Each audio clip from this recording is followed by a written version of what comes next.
நடந்த கொஞ்ச நாள்ல அவங்க வசதியாயிட்டாங்க. அந்த பசங்களும் வளர்ந்து பெரியவங்களாயிட்டாங்க.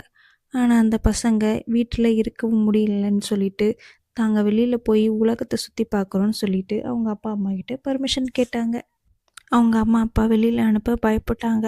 ஆனா, பசங்களோ இந்த வெள்ள ரோஜா என்னையும், என்னோட தம்பியும் குறிக்குதுன்னும், எங்க 2 பேருக்கும் ஏதாவது ஆச்சுன்னா, இது வாடிடும்னு சொல்லி, இத பார்த்துக்கோங்கன்னு சொல்லிட்டு அவங்க 2 பேரும் குதிரையில ஏறி கிளம்பிட்டாங்க.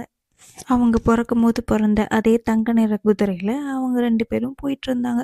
போற வழியில ஒரு இடத்துல சாப்பிட்றதுக்கு இறங்குனாங்க. 2 பேர் கையும் தங்க நிறத்துல இருக்கும். இது எல்லாத்தையும் பின்னாடி இருக்கவங்கலாம் பார்த்து, பேசி சிரிச்சுட்டு இருந்தாங்க. அதனால வருத்தப்பட்ட ஒரு ட்வின் பிரதர் தான் திரும்பி வீட்டுக்கு போறான்னு சொல்லி வீட்டுக்கு போயிட்டாங்க. ஒரே ஒருத்தர் மட்டும் தான் உலகத்த சுத்தி பார்க்குறேன்னு சொல்லி மறுபடியும் போனாங்க.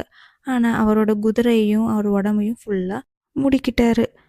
போற வழியில ஒரு பொண்ணு போயிட்டுருந்தாங்க. அவங்ககிட்ட தங்குறதுக்கு ஏதாவது இடம் கிடைக்குமான்னு கேட்கலான்னு பேசிக்கிட்டு வந்தாங்க.